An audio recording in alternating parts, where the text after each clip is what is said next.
नमस्कार मित्रांनो, आपलं स्वागत आहे आपल्या आवडत्या युट्यूब चॅनलवर, ज्याचं नाव आहे साहित्य संवाद. आणि मी आपला युट्यूब मित्र प्राध्यापक डॉक्टर गजानन लोहवे.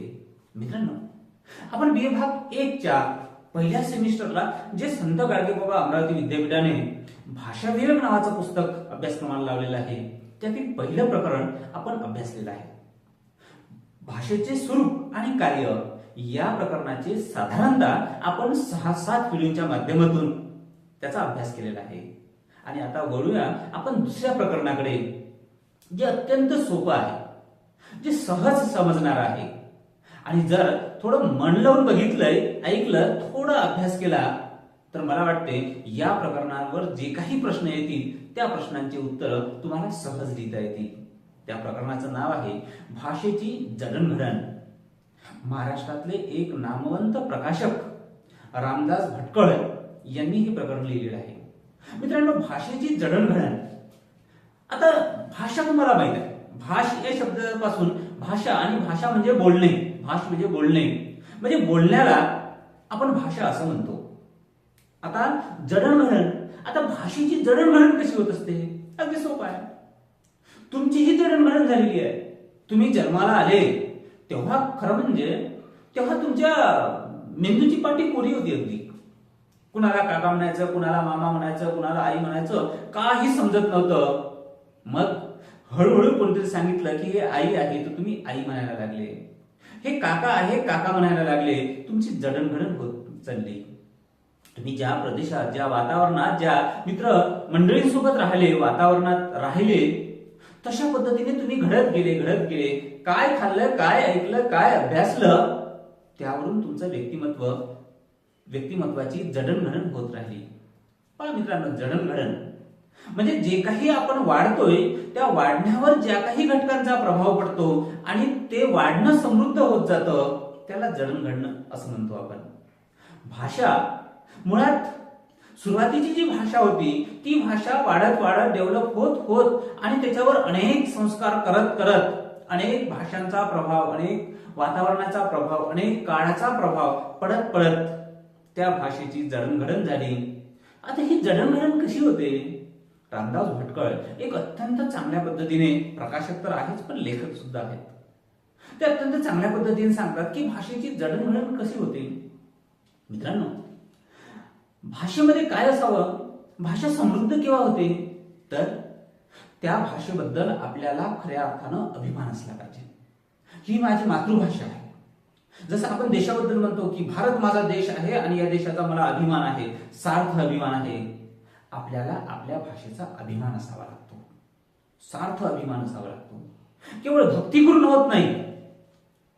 तुका म्हणे इथे पाहिजे जातीचे खरे, इथे मुळाचे खरे पाहिजे. घातल्या पाण्याने गंगा वाहत नाही.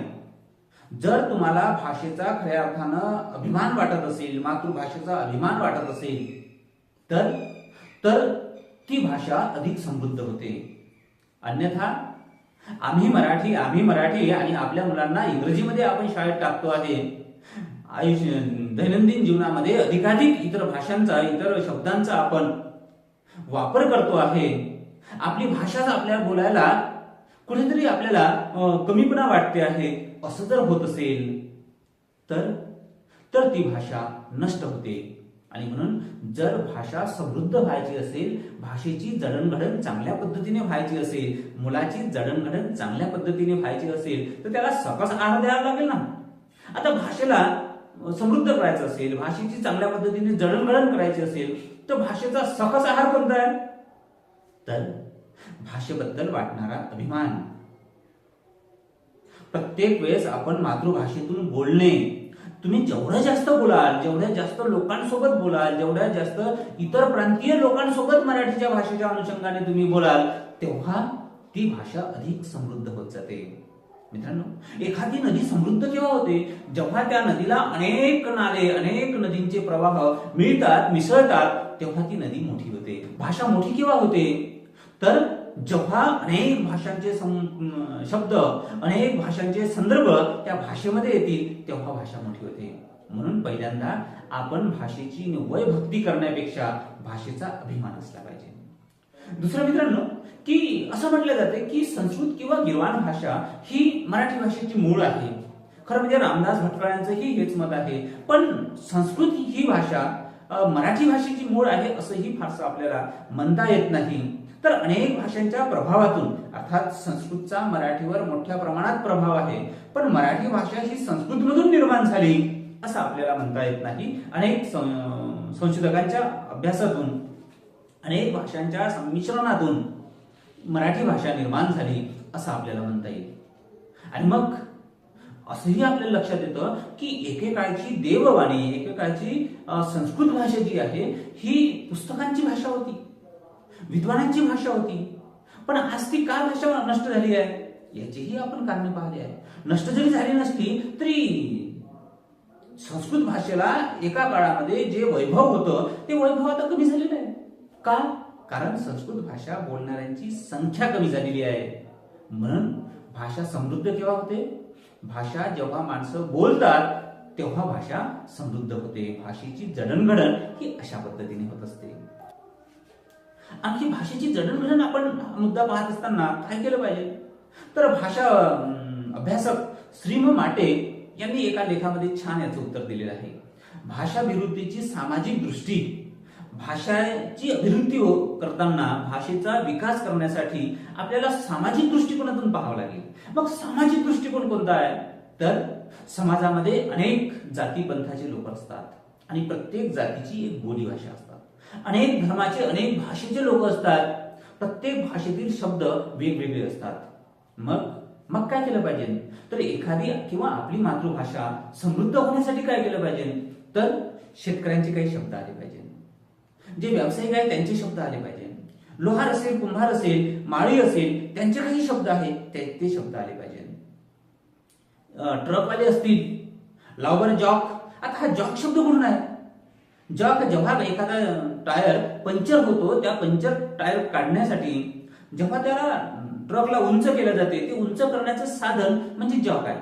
पण त्याला सर्व्हिसवर लावायचं आहे, लाव जॉक. टायरचा शब्द इथे सर्व्हिसच्या निमित्तानं आलेला आहे. पहा मित्रांनो, म्हणजे मराठी भाषेमध्ये एका शब्दाची भर पडलेली आहे. असे अनेक शब्द आहेत की जे इतर व्यवसायाकडनं आपल्याला घेता येतात. म्हणून मराठी भाषिकांनी इतर व्यावसायिकांसोबत मराठीतून बोललं पाहिजे, त्यांच्यासोबत आदान प्रदान केलं पाहिजे. एखाद्या भाषेमधून जेव्हा शब्द येतात तेव्हा आपली भाषा कमी होत नाही, छोटी होत नाही, तर ती अधिक मोठी होते.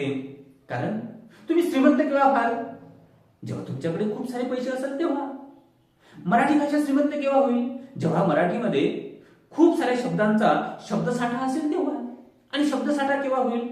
जेव्हा मराठी भाषिक इतर लोकांसोबत बोलतील, त्यांच्यासोबत संभाषण करतील, तेव्हा मराठी भाषेमधले शब्द वाढतील. म्हणून भाषाभिवृद्धीची सामाजिक दृष्टिकोनातून आपण विचार केला पाहिजे. श्रीम माटेंचं हे वाक्य अधिक महत्वाचं आहे की इतरही भाषेमधले, इतरही व्यवसायामधले शब्द आपल्या मराठीमध्ये आले पाहिजे. त्याने भाषा समृद्धच होईल. भाषेची जडणघडण ही अशी होत असते.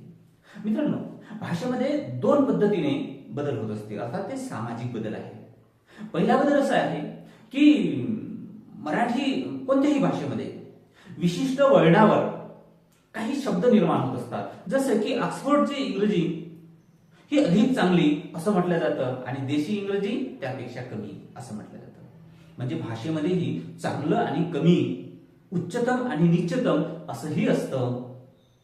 आता मित्रांनो, काळाच्या ओघामध्ये अनेक शब्दही निर्माण होतात. कधी कधी ते शब्द कधी आपण ऐकलेले असतात, ते शिवीसारखे वाटतात, पण दुःखाचा आडोंब व्यक्त करण्यासाठी त्याच शब्दांची आवश्यकता असते. मग दलित साहित्यामधले काही शब्द आले जे तेव्हा लोकांना वेगळे वाटले, पण ते आता रुळले आहे. त्यामुळे काय झाले की मराठी भाषा समृद्ध झाली. खऱ्या अर्थानं मराठी साहित्य हे अवरुद्ध झालं होतं.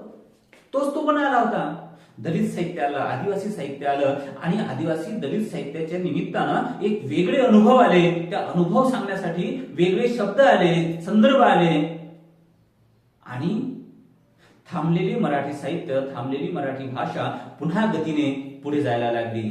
मराठी भाषा, मराठी साहित्य विकसित आणि मोठं करण्यामध्ये दलित साहित्यिक आणि आदिवासी साहित्यिक अशा नवीन साहित्य प्रवाहांचा मोठा वाटा आहे. म्हणून मित्रांनो, भाषेची जडणघडण करत असताना अनेक साहित्य प्रवाहामधले, अनेक समाजामधले शब्द आले पाहिजे.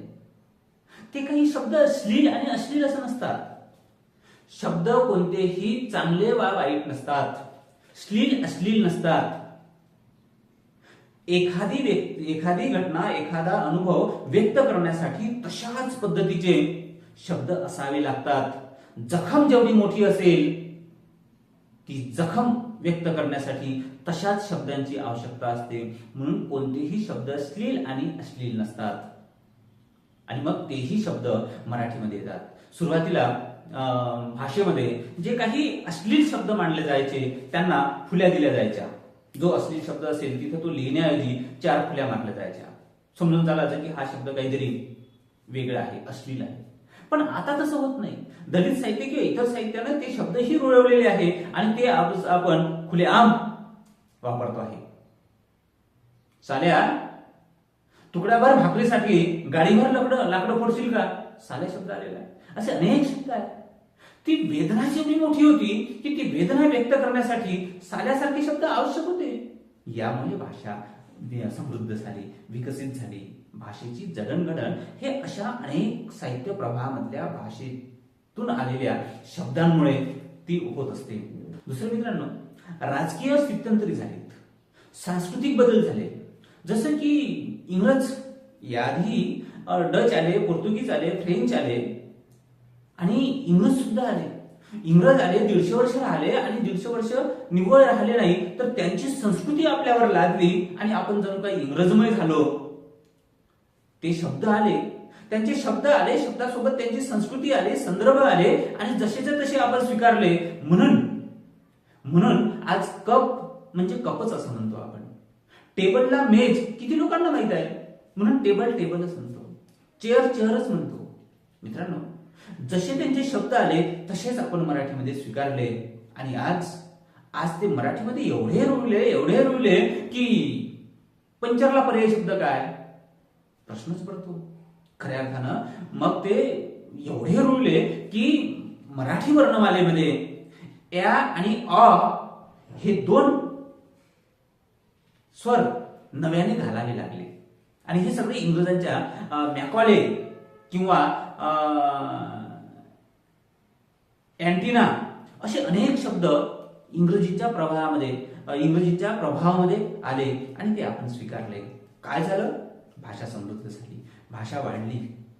मित्रांनो, ही मराठी भाषेला आलेली सूज नाही आहे, तर मराठी भाषा यामुळे समृद्ध झालेली आहे. मराठी भाषेमध्ये अधिक शब्दांचा संग्रह वाढलेला आहे. त्यामुळे मराठी भाषेची जडणघडण अधिक चांगल्या पद्धतीने झाली. मित्रांनो, भाषेची जडणघडण आणखी कशी होते? भाषा समृद्ध कशी होते? जेव्हा इतर भाषा आणि इतर भाषांचे शब्द आपल्या मराठीमध्ये येतात तेव्हा मराठी भाषा समृद्ध होते. त्या आपण दुसरी भाषा शिकतो आहे, त्या भाषेच्या माध्यमातून त्यांचं साहित्य आपण शिकतो आहे किंवा त्यांचं साहित्य आपण मराठीमध्ये भाषांतरित करतो आहे, अनुवादित करतो आहे. त्यामुळेही आपल्याला नवीन संकल्पना, नवीन विचार, नवीन संदर्भ माहीत पडतात आणि आपल्या बुद्धीचा आवाका मोठा होतो, वाढत जातो. म्हणजेच आपण विकसित होत जातो, म्हणजेच आपली भाषा विकसित होत जाते. भाषेची जडणघडण ही अशाही पद्धतीने होते. भाषांतरामुळे, अनुवादामुळे सुद्धा भाषा वाढत असते. मित्रांनो, काही शब्द मराठीमध्ये ते एवढे इंग्रजीचे रुळलेले आहे की आपल्याला डॉक्टरने जे आतापर्यंत आपल्यावर प्रयोग केलेले आहे किंवा डॉक्टरने जे आतापर्यंत इलाज केलेले आहे त्याचा आपल्याला देयक द्यायचं आहे. देयक ते नाही समजत आपल्याला. त्याच्यापेक्षा डॉक्टरचे बिल अधिक लवकर समजते आणि म्हणून मग विनूचे बिल हा शब्द रुळलेला आहे. असे अनेक शब्द आहे. मी आत येऊ का सर असं म्हणण्यापेक्षा मी आहे कमीन सर बरं वाटते. सुस्वागतम, स्वागतम असं म्हणण्यापेक्षा वेलकम, हाय हे अधिक बरं वाटते.